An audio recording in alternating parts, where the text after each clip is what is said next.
The big battle for most of this past year has been the budget. And last week, the president finally signed a budget for fiscal 96, and that's good. But there's still a lot of work to do toward balancing the budget over the next 7 years. Now, how can we cut all these programs, retain civilization as we know it, and become a better and more compassionate country? Well, I've looked at the budget, and it can be done, but we need creative thinking to make it work. In the spirit of Gingrich and Kasich, I have an idea. Now, every proposal for balancing the budget includes cuts for both Medicare and NASA. Now, here are two seemingly unrelated facts. Fact one, 30% of Medicare expenditures are incurred by people in the last year of their lives. Fact two, NASA spends billions a year on astronaut safety.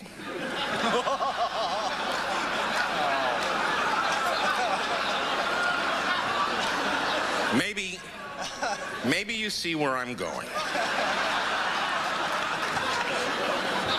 Why not shoot the elderly into space?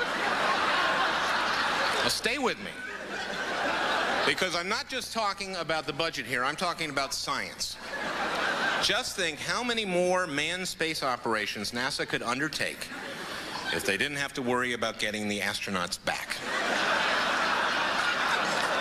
Now, I'm not saying we don't try to get them back. We just don't make such a big deal of it. You know, that way we don't have to use the shuttle every time, which is very expensive. Put an old Mercury, you know, on top of an old Saturn rocket, fire it up, see what happens.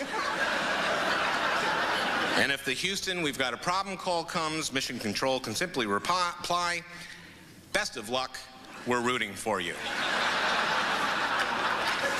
We can learn so much. What is the effect of weightlessness on arthritis? Let's make it our goal to perform the first hip replacement in space before the millennium. Would aluminum foil make a good spacesuit for a spacewalk? Or would you just bake like a potato? That would be fun to know. This whole thing can be a tremendous boon to what is called raw science. For example, how close to the sun can a person get before he bursts into flame? And would it make any difference if he's fat?